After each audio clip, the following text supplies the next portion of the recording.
¿Dónde más iré, Dios? ¿Dónde más iré? Tienes palabras de vida eterna. ¿Dónde más iré, Dios? ¿Dónde más iré? Tienes palabras de vida eterna. ¿Dónde más iré, Dios? ¿Dónde más iré? Tienes palabras de vida eterna. ¿Dónde más iré, Dios? ¿Dónde más iré? Tienes palabras de vida eterna. En 1 Pedro capítulo 5, abrimos la palabra de Dios. 1 Pedro capítulo 5. Pedro está cerrando su primera carta y necesitamos ver el contexto donde nos encontramos cuando llegamos a 1 Pedro capítulo 5. Roma ardió, se encendió fuego. En el contexto inmediato creyeron que fue Nerón, porque Nerón tenía un gran deseo de construir una nueva Roma. Tenía un gran apetito, una gran ambición de hacer nuevas construcciones. Así que inmediatamente los romanos, el imperio romano sospechó de Nerón, pero Nerón, viendo que políticamente podía perder, él inmediatamente dijo: esto no va a ser así, necesito encontrar un chivo expiatorio. Y encontraron un grupo de fieles cristianos, seguidores de Jesucristo, las personas indicadas para ser el chivo expiatorio del mismísimo Nerón. Bueno, ellos eran los indicados, en primer lugar porque ellos estaban asociados con judíos. Claro, la iglesia se encontraban judíos y gentiles, así que ellos eran los indicados porque los judíos eran resistidos en este imperio. Pero en segundo lugar, ellos eran resistidos porque los cristianos tenían la fama de resistir a la cultura romana. Claro, el cristiano no iba a decir que César era el Señor. Ellos decían: Jesucristo es el Señor, Jesucristo es el Señor, Jesucristo es el Señor. Ellos eran el objetivo indicado para hacer el chivo expiatorio. Así que empezó a correr la fama de que los cristianos incendiaron Roma. Y comenzó una gran persecución que rápidamente se extendió por todo el imperio romano. Esto produjo, por supuesto, gran tribulación, grandes dolores, grandes angustias en medio del pueblo de Dios. Pedro llama a este pueblo los peregrinos. Qué precioso. Los peregrinos. Y a estos peregrinos, Pedro les escribe para fortalecer su fe y darles instrucciones claras, guiado por el Espíritu Santo, instrucciones de parte de Dios para vivir una vida victoriosa en medio del sufrimiento. Y en este contexto, Pedro está cerrando su carta.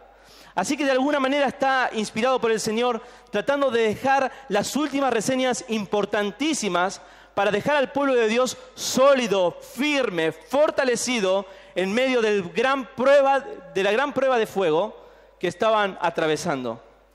Dicho en palabra de Pedro. Así que en el capítulo 5 comienza hablando por quien debe comenzar, por la cabeza de la iglesia. Bueno, es Cristo. Pero luego vienen los pastores sometidos a Cristo, sujetos a Cristo, venían los pastores de la iglesia. Así que él se dirige a los ancianos de la iglesia para, a partir del versículo 5 del capítulo 5, dirigirse inmediatamente a toda la congregación. Habiendo dicho eso, vamos a la palabra de Dios. Versículo 1, dice: ruego a los ancianos que están entre vosotros, yo anciano también con ellos, testigo de los padecimientos de Cristo, que soy también participante de la gloria de Cristo, que será revelada. Dice el versículo 2: apacentad la grey de Dios que está entre vosotros, cuidando de ella, no por fuerza, sino voluntariamente, no por ganancia deshonesta, sino con ánimo pronto, no como teniendo señorío sobre los que están a vuestro cuidado, sino siendo ejemplos de la grey. Y cuando aparezca el príncipe de los pastores, vosotros recibiréis la corona incorruptible de gloria. Y Pedro usa la palabra igualmente en el versículo 5, que también se puede traducir a sí mismo, Y él lo usa en toda su carta simplemente para cambiar de destinatario, para cambiar de audiencia. Dice igualmente jóvenes. Y se dirige primero a los jóvenes, porque los jóvenes de la iglesia deben ser diferentes y porque los jóvenes de la iglesia deben formar carácter sumiso. Así que dice, jóvenes, estad sujetos a los ancianos y todos, y ahora ya no es a los jóvenes, sino a toda la congregación, incluyendo a los líderes de la iglesia, sumisos unos a otros, revestidos de humildad, revestidos de humildad. Y esa es la enseñanza. Pedro le dice, si ustedes van a atravesar la prueba valientemente, en victoria, en las fuerzas del Señor, hay una característica esencial que no puede faltar en ustedes como cristianos. Es que estén revestidos, gracias hermano, de humildad. Revestidos de humildad. Le preguntaron a Agustín de Hipona, ¿cuál es, Agustín, la principal característica de un cristiano? ¿Cuál es la primera que usted diría? Como una característica de parte de su carácter. Y él dijo, puedo contestar esto fácilmente. La primera característica es la humildad. Y quiero añadir que la segunda característica es la humildad. Y la tercera característica es la humildad. Porque cuando el cristiano tiene humildad, va a ser añadido todo lo demás después. Bueno, esto es comprobado por la misma palabra de Dios. El Señor habita en lo alto y lo sublime, pero también con el quebrantado y ¿qué? Y humilde de espíritu. El Señor escucha, el Señor atiende a aquel que es humilde y tiembla ante su palabra.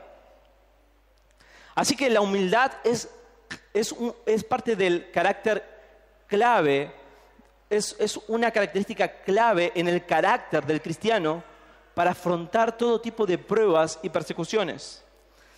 Y va a dar manifestaciones de esta humildad diciendo que la humildad se ve en el sometimiento unos a otros. Esto lo ve en el versículo 5. Sumisos unos a otros.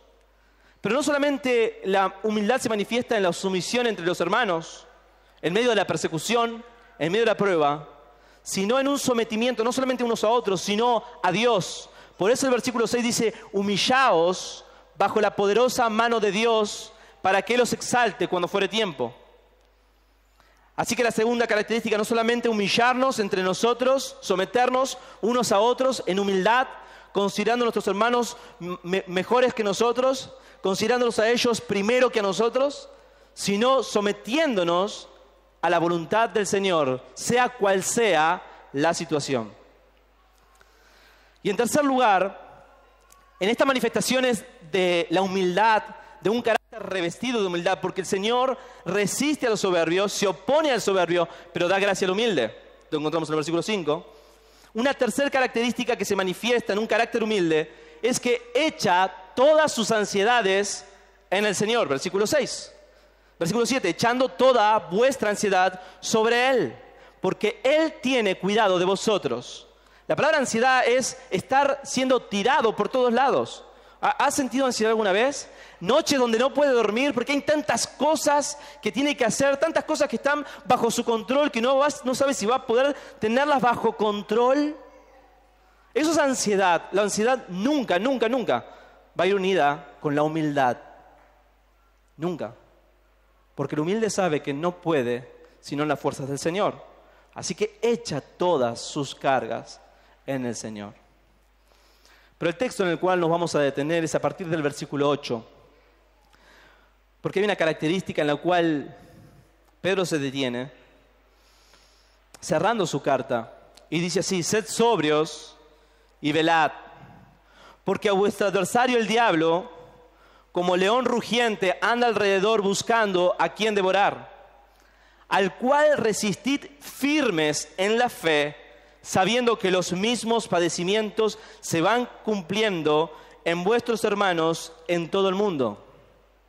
Mas el Dios de toda gracia, que os llamó a su gloria eterna en Jesucristo, después que hayáis padecido un poco de tiempo, Él mismo os perfeccione, afirme, fortalezca y establezca. A Él sea la gloria y el imperio por los siglos de los siglos.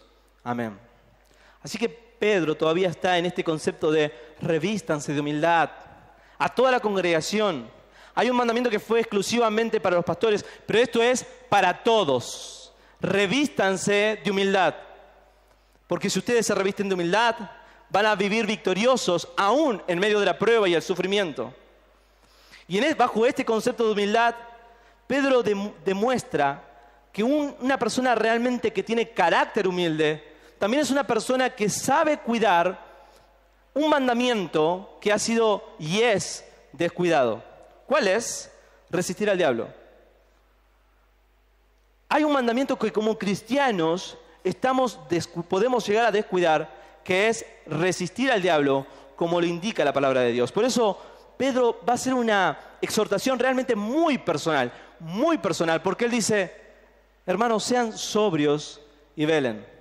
Sed sobrios y velad. ¿Les suena esto? ¿Recuerden quién es Pedro? Pedro es aquel hombre que en Juan capítulo 13 dijo, Señor, aunque todos te dejen, yo no te dejaré. Señor, yo te seguiré a donde quiera que tú vayas. El Señor le dijo, a donde yo voy, ustedes no me pueden seguir. El Señor se refería a la cruz. Él iba a cargar con los pecados de todos nosotros.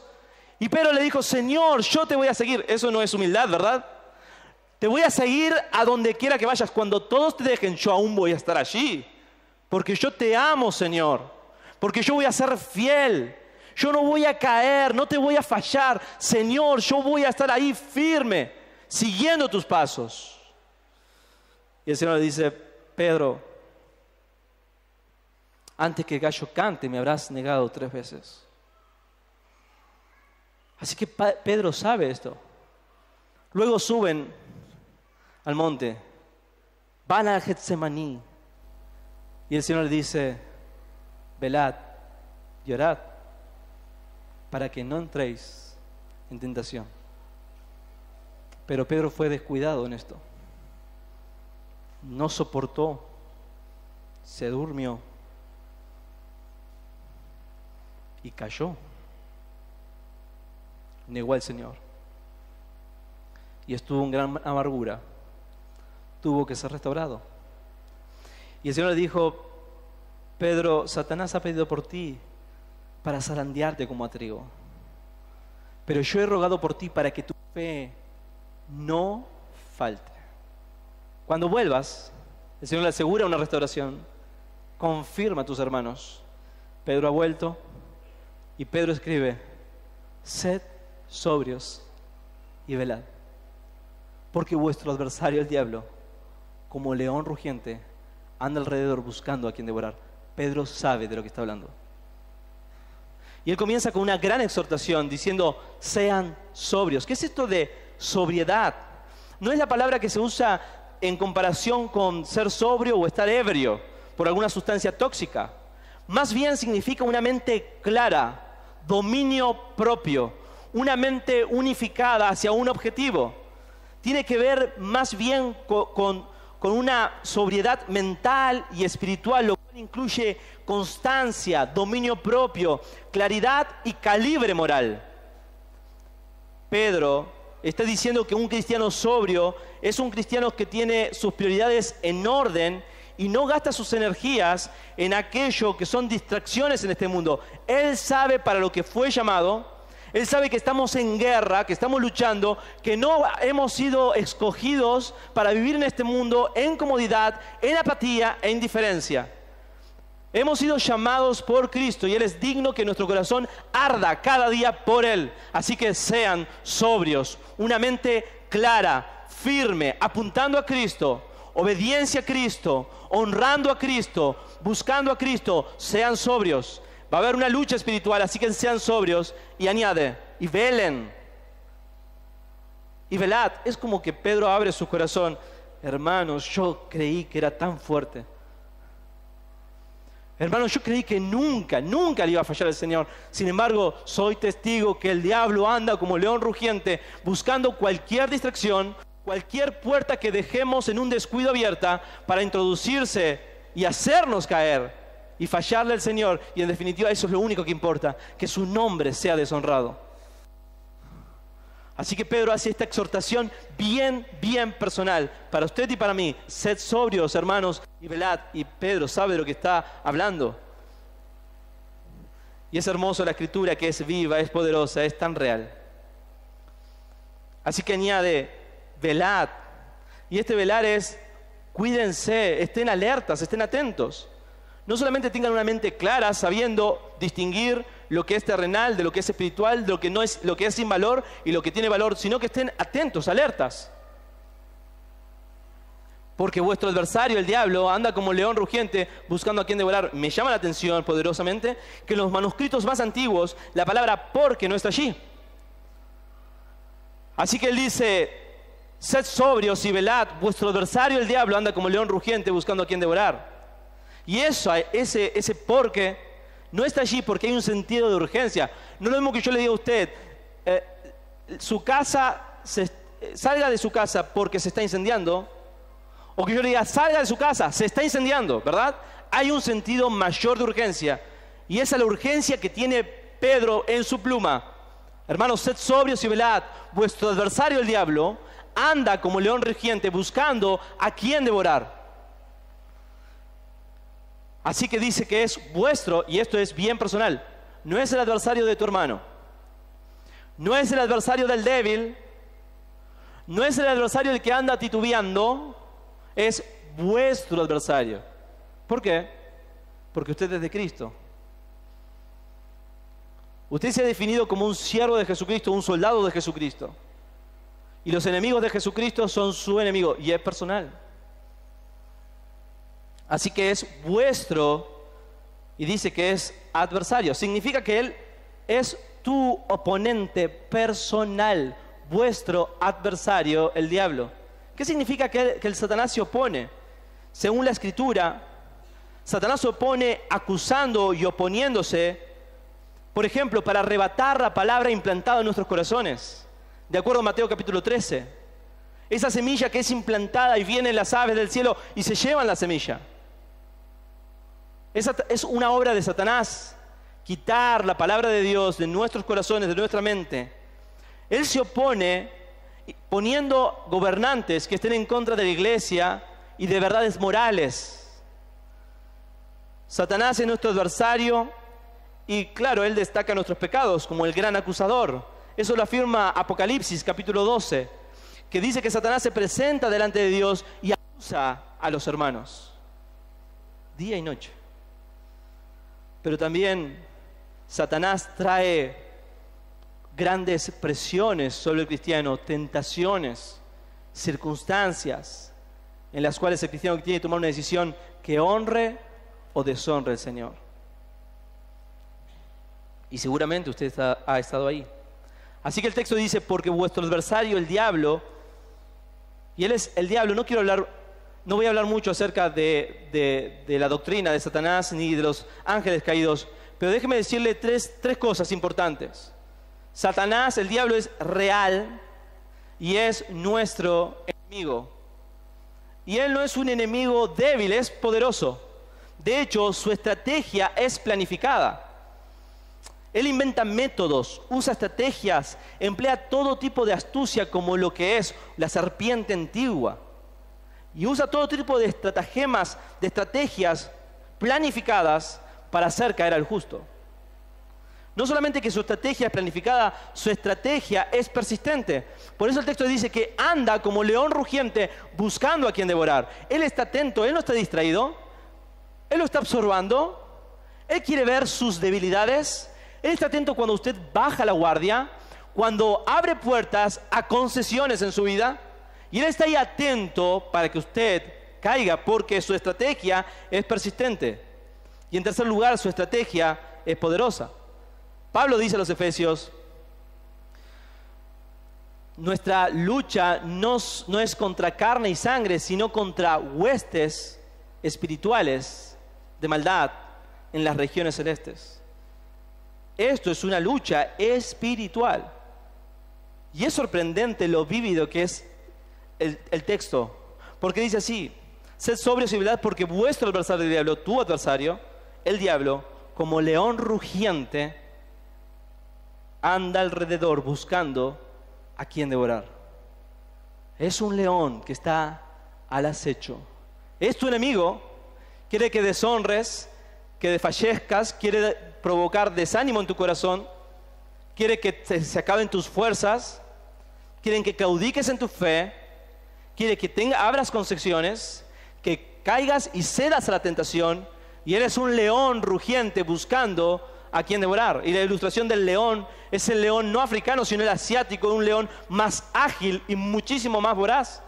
Pero dice como león rugiente buscando a quien devorar. Y la palabra devorar es la misma que se usa en Hebreos capítulo 11, cuando se habla de que el mar rojo se cerró sobre el pueblo de Egipto, mejor dicho, sobre los ejércitos egipcios. Así que imagínense esa ilustración. El objetivo de Satanás es ahogarnos, ahogar tu fe, desanimarte, y es un enemigo real, buscando a quien devorar. Él está buscando cada oportunidad, cada momento para acosar al creyente con tentaciones, con persecución y con desánimo. Y si no fuera porque tenemos la revelación de Dios, que es tan esperanzadora y tan consoladora, sería para nosotros un gran temor, una gran angustia saber que estamos frente a un enemigo tan poderoso y nosotros siendo tan débiles, ¿verdad? Tan frágiles en nuestra fe, tan débiles en nuestros compromisos y convicciones, y un enemigo tan poderoso. Pero en este texto hay esperanza, porque el descendiente de la mujer fue Jesucristo, quien pisó la cabeza de la serpiente y la destruyó. Sin embargo, nuestro enemigo es real, y dice 1 Juan capítulo 3, que Jesucristo vino a deshacer las obras del diablo. Así que Pedro dice, su enemigo es real, no crean que no es de importancia, sean sobrios, velen, no cometan el mismo error que cometí yo tiempo atrás. Sean sobrios y velen para que no entren en tentación, porque vuestro adversario el diablo anda como el león rugiente buscando a quien devorar. Y ahora nos llama a una responsabilidad desatendida. Dice, al cual resistid firmes en la fe. Al cual resistid firmes en la fe. Esta es una idea que se repite a lo largo de toda la Escritura. De hecho, hay un texto realmente muy similar en su contenido, que es Santiago capítulo 4, verso 7. Dice, someteos pues a Dios, resistid al diablo y él huirá de vosotros. Hay un sometimiento a Dios y hay una resistencia al diablo y él huirá de vosotros. Miren, cuando te encontramos algo en la Escritura que aparece una sola vez, es importante, es palabra de Dios. Confiamos en la suficiencia de las Escrituras, en la inspiración total de las Escrituras. Confiamos en que la Escritura es la palabra de Dios y con una vez es suficiente, pero cuando una idea se repite en toda la Escritura, de tomar una acción activa frente al diablo, de resistir al diablo, esto es algo que debemos prestar su debida atención. Resistir al diablo, esto se transforma en un patrón para nosotros. Así que resistir al diablo firmes en la fe, al cual resistid firmes en la fe, en primer lugar es un patrón. En segundo lugar, es una cuestión de fe, al cual resistid estando firmes en la fe.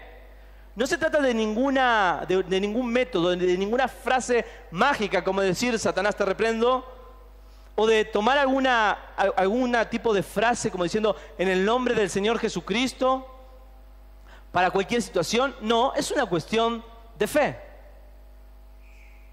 Y la fe viene por el oír. ¿Qué cosa? El oír la palabra de Dios. El resistir es proporcional a nuestra fe. Y esa fe nos fue dada para salvación. Por gracia sois salvos, por medio de la fe. Y esto no es de vosotros, es un don de Dios, es un regalo de Dios. Y usted tiene que cultivar esa fe en su santificación, fortalecerse en su fe, en sus convicciones delante del Señor. Porque resistir es una cuestión de fe, no de fuerza, no de dichos mágicos, es una cuestión de fe. En tercer lugar, resistir al diablo es una cuestión de sometimiento al señorío de Cristo. Y es aquí donde quiero detenerme en la cuestión esta, de que es una responsabilidad descuidada. Mire, hermano, usted conoce su corazón, nos conocemos en nuestra intimidad. Y usted, si es un hijo de Dios, usted ha pasado por tentación. Ha pasado por circunstancias en donde ha tenido que resistir al diablo. Y es una cuestión de sometimiento, Dios. Miren, cuando no resistimos, cuando somos descuidados, cuando estamos distraídos, apáticos, insensibles a lo espiritual, y hay momentos en que el cristiano pasa por esas cuestiones, lo que está ocurriendo es que estamos diciendo: Señor, no estoy bajo tu señorío. Y no puedo estar en el medio, me pongo bajo el señorío de otro. Y no es de nuestro Señor, es de nuestro enemigo. Pero cuando resisto a Satanás frente a tentaciones, pruebas, circunstancias y sufrimientos que puedan debilitar mi fe, lo que estoy diciendo al Señor es: Señor, no soy mío, soy tuyo. Mi vida no es mía, mi vida es tuya. Mi tiempo no es mi tiempo es tuyo. Mis deseos no son mis deseos, son tus deseos, tus anhelos. Señor, mi vida es tuyo.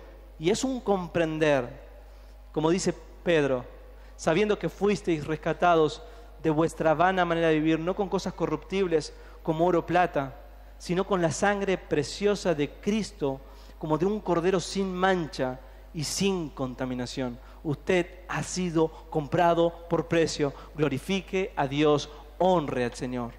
Usted le pertenece a Él. Pero realmente entender este texto fue un clic para mi vida. Porque cada vez que somos descuidados en nuestra santidad personal, cada vez que somos descuidados en este resistir al diablo, me estoy saliendo del señorío de Cristo. Le estoy diciendo de alguna manera al Señor, diciendo: no, por este momento no quiero que seas mi Señor. Quiero ir bajo mis impulsos, bajo mis deseos. Quiero ir bajo mi voluntad. Así que resistir al diablo es una cuestión de sometimiento al señorío de Cristo. Es un patrón en nuestra vida. Es una cuestión de fe. Es una cuestión de sometimiento al Señor. Y dice, y continúa diciendo: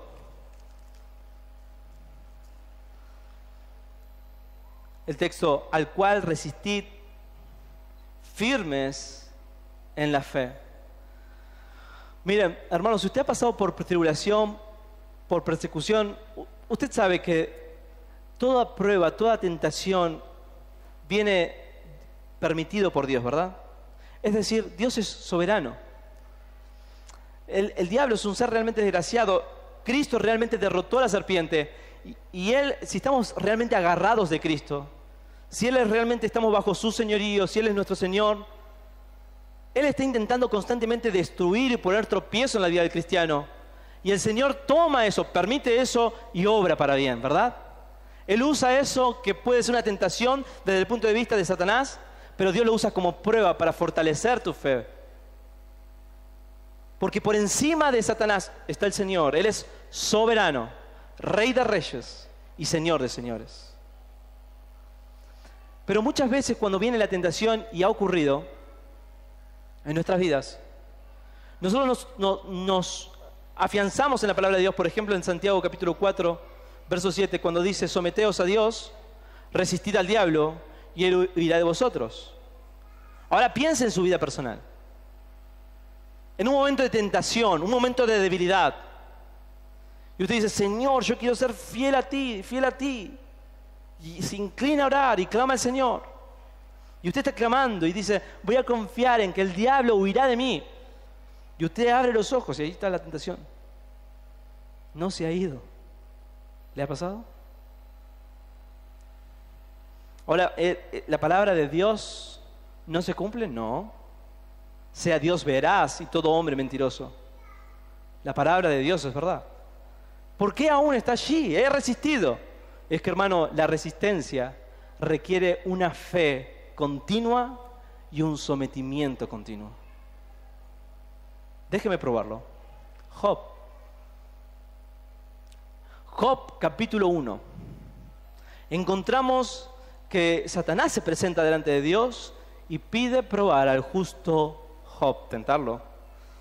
Prueba de parte de Dios, tentación de parte de Satanás. Y el Señor permite que le toque sus bienes y aún a sus hijos. Job, podemos decir, lo pierde todo. Y el capítulo de Job termina diciendo que Job se inclinó al Señor y lo adoró. Y nosotros leemos y se nos goza el corazón de encontrar a un hombre tan temeroso del Señor. Pero ¿saben qué? Job tiene 42 capítulos. No terminó allí la historia, ¿verdad? Satanás dijo, bueno, él te honra porque no has tocado su cuerpo. Así que Job ahora todavía tiene que atravesar por una prueba que va a ser tocado, va a ser lleno de llagas. Su esposa le va a decir que muera y niegue al Señor. Va a tener que escuchar a sus amigos, acusarlo injustamente. Va a tener que hacer muchas preguntas al Señor y ninguna de ellas va a ser respondida. Hay una prueba la prueba es persistente, por eso se requiere para resistir una fe continua y un sometimiento constante. No es una cuestión de un momento o de un evento en nuestra vida. Hermano, resistir al diablo es una cuestión de estilo de vida. Déjeme probarlo con los amigos de Daniel. Ellos, sus colegas, tienen envidia de ellos y traman un escenario de tal manera que ellos queden en evidencia que no se van a inclinar ante la imagen hecha por Nabucodonosor. Así que allí están todos inclinados y estos 3 hombres de pie frente a la imagen. Y encontramos eso en la Escritura, en el libro de Daniel, y decimos, wow, cuánta fe. Estos hermanos sí que han aprobado. Estos sí que han sido valientes, han pasado la prueba. No ha acabado allí. Ellos tienen que presentarse ahora delante de Nabucodonosor, que está airado contra ellos. Y les dice que van a ser echados a un horno de fuego. Y ellos dicen, mire, rey, no nos importa si usted nos manda al fuego, porque Dios nos puede librar del fuego. Pero nos libre o no nos inclinaremos a su imagen.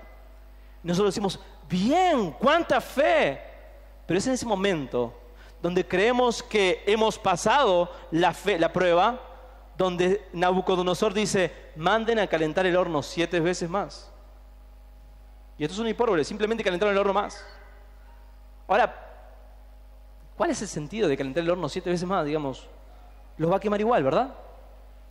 Tal vez un poco más de tiempo, un poco más menos de tiempo. Esto es una cuestión de intimidación.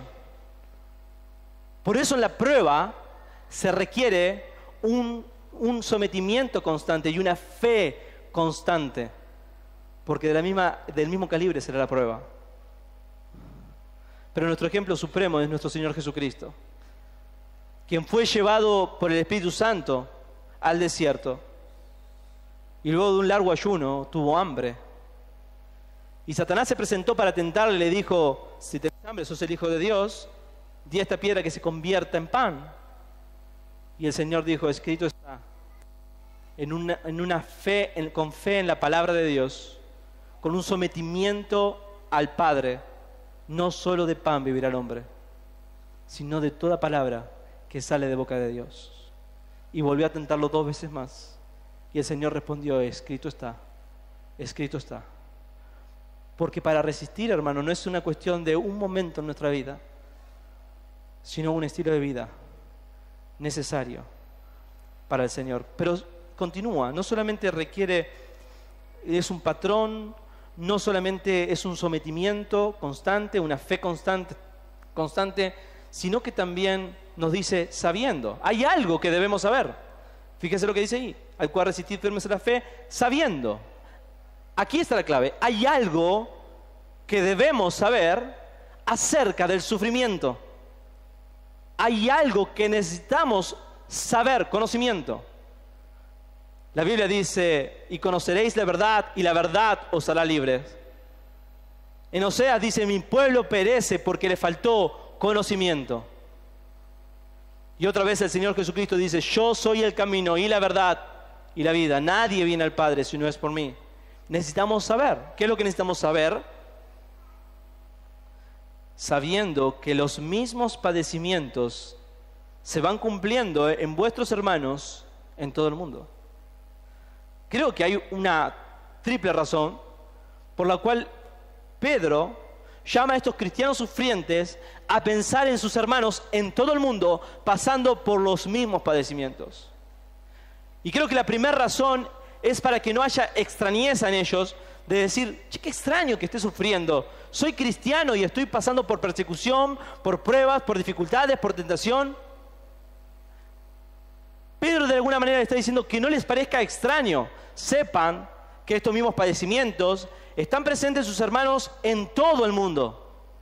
Es común, es normal y es necesario que el cristiano padezca, sufra por la causa de Cristo. A vosotros, dice Pablo, os es concedido no solo que creáis en Él, sino que padezcáis por Él. Os es concedido, es un regalo, es parte de tu salvación.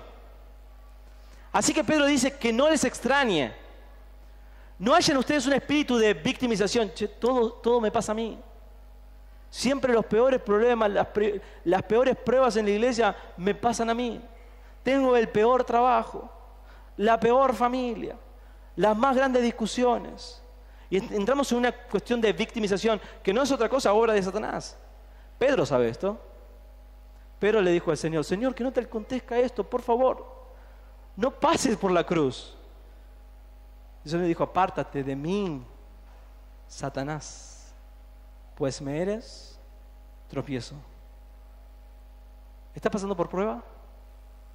Amado hermano, amada hermana. Tentaciones crueles, duras. Las mismas se repiten en cada hermano. ¿Sabe por qué? Dios está haciendo una obra en usted. Dios está haciendo una obra en mí. ¿No es extraño? Dios tiene un propósito. En segundo lugar, Pedro también dice esto para que sepa que es normal. Todo cristiano sufra por la causa de Cristo. Es parte de la vida cristiana, sabiendo que los mismos padecimientos están presentes en los hermanos en todo el mundo. Es parte de la vida cristiana. Miren, con mi familia hemos pasado por diferentes pruebas en nuestra vida, pero fue muy intenso unos años, alrededor de 5 años en nuestra vida familiar, que ha sido de intensa prueba. Y quiero decirles que la prueba en la vida cristiana tiene un propósito, y es el mismo propósito que se cumplió con Job. De oídas te había oído, pero ahora mis ojos te ven. Nació nuestra hija Valentina, ella tiene 6 años ahora, y cuando nació no podía respirar. Así que pasamos un tiempo de mucha prueba, de mucha incertidumbre, y Dios trabajando en nuestros corazones en medio de la prueba, en momentos de gran intensidad en el ministerio, en la familia, en la economía del hogar. Pero gracias al Señor, el Señor por medio de la prueba nos fortaleció, y no solamente eso, sino que también hizo que Valentina pueda salir adelante. Pero luego compramos una casa y la compramos con una deuda en dólares, y el dólar en 2 meses subió al triple. Usted se debe acordar de ese tiempo. Así que fueron tiempos de mucha prueba. Y vino mi segundo hijo, Felipe. Y esta vez le tocó a mi esposa, porque le agarró una infección realmente fuerte, muy peligrosa, donde corría riesgo su vida, en la cual estuvo internada, sin nuestro hijo recién nacido. Así que un momento de intensa prueba. Poco a poco el Señor nos fue sacando de aquella prueba, porque el Señor tiene un tiempo. Él tiene en su mano el tiempo de la prueba. Él está ahí regulando. Y cuando llega el momento dice, pausa. Hasta aquí. Cumplió el propósito. Y recuerdo estar hablando una tarde con mi esposa, hablando de la gracia y la misericordia del Señor sobre nuestras vidas. Y me dice, mira, yo jamás volvería a elegir pasar por ese camino que pasamos. No quiero volver a pasar por ese lugar. Pero, si voy a volver a ver la gracia del Señor como la vi en aquel momento, si voy a ver obrando al Señor más allá de nuestras fuerzas, que venga la prueba. Que venga la prueba, porque la prueba tiene un propósito y es común en cada cristiano. Pero hay una tercera razón. Y es que, hermano, si la prueba no es algo extraño en el cristiano, si es parte de la vida del cristiano y tiene un propósito, tienes que tomar tu lugar. Tienes que ser un soldado de Jesucristo y resistir al diablo. Valientemente, conscientemente. Hay una ilustración, y es simplemente solo una ilustración, de un hombre que cuenta un sueño y dice así: me dormí y soñé que me encontraba en ciudad celestial. Si bien no comprendía ni podía recordar por dónde había venido, yo me veía como uno de los incontables hombres y mujeres salvos de todo linaje, de toda tribu, de toda lengua, de toda nación, allí adorando al Rey de Reyes y Señor de Señores. Y había uno a mi lado y le pregunté cómo había llegado aquí. Y él me dijo: estoy hace varios años aquí, hace 1800 años. Y dijo: yo viví en los días de Nerón, en tiempos del apóstol Pablo, y siendo un cristiano romano por mi fe, fui envuelto en una tela con brea, atado en una estaca, quemado como una antorcha viva para alumbrar el circo de una fiesta de Nerón. ¡Cuán espantoso!, dijo él, este hermano que estaba soñando. ¡Cuán espantoso! No pude menos que exclamar, dice. ¿Espantoso, dices? Él contestó sonriente: no me lo pareció. Yo me sentía lleno de gozo de ser hallado digno de padecer por amor de mi Salvador. El bienaventurado tenía a otro a su lado y le pregunté cómo había llegado aquí. Y él dice: yo hace solamente unos pocos centenares de años que subí aquí. Vine de una isla del sur. Un misionero fue a predicar a mi tribu, una tribu de caníbales. Pero el Señor me alcanzó, me encontró allí, en medio de la nada, me salvó. Pero yo y el misionero fuimos asesinados, cocidos y comidos. Entonces los dos se volvieron hacia mí, dice este hombre, para preguntarme: ¿qué has sufrido tú por él? Me quedé sin saber qué contestarle. Y en tanto ellos me miraban con pena, y yo desperté de mi sueño. Y estaba contento de que solamente había sido un sueño. Pero fue entonces cuando entendí, en mi cómoda cama, que todavía no había comprendido lo que significa tomar la cruz, darse a sí mismo y seguir a Cristo. Hermano, toma tu lugar. Toma tu lugar. Has sido llamado por el Señor para ser su siervo, su soldado, su escogido.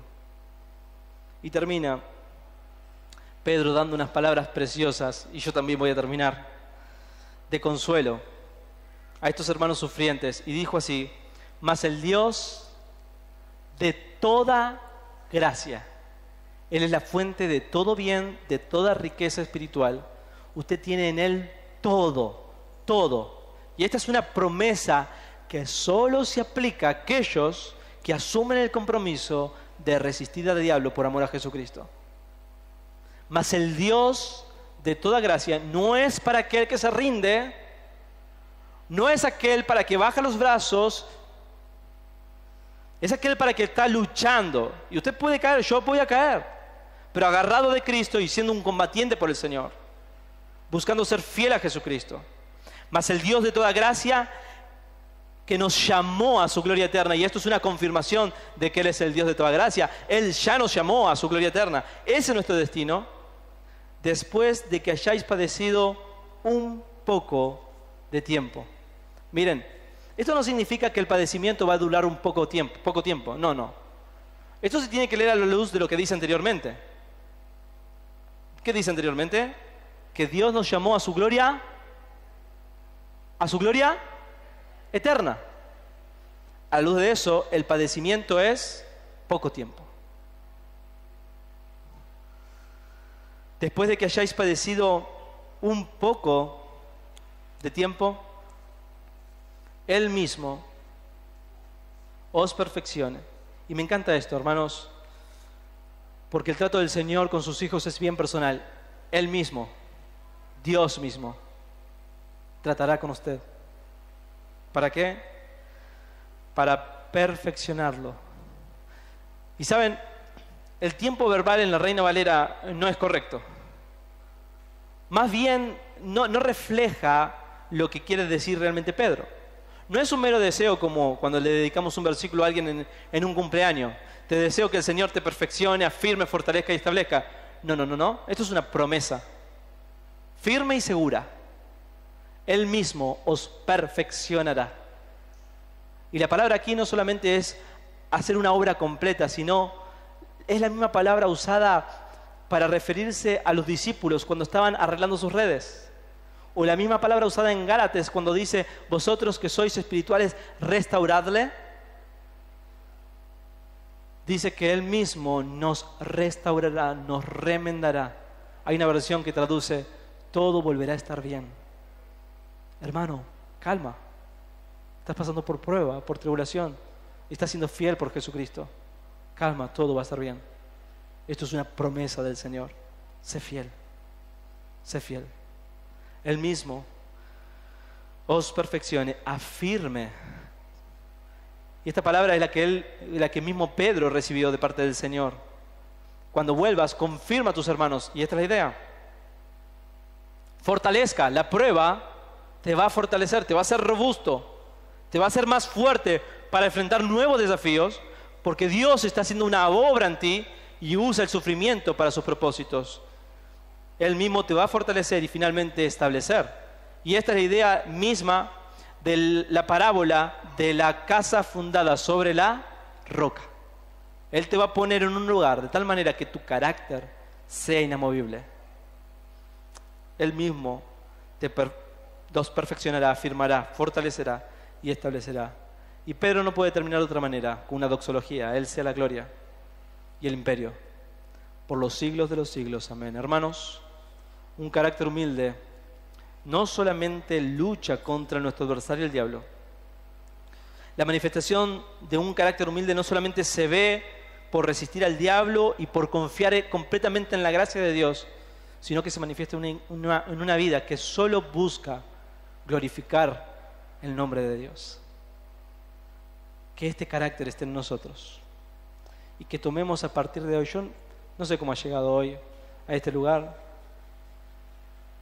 pero el Señor sí sabe.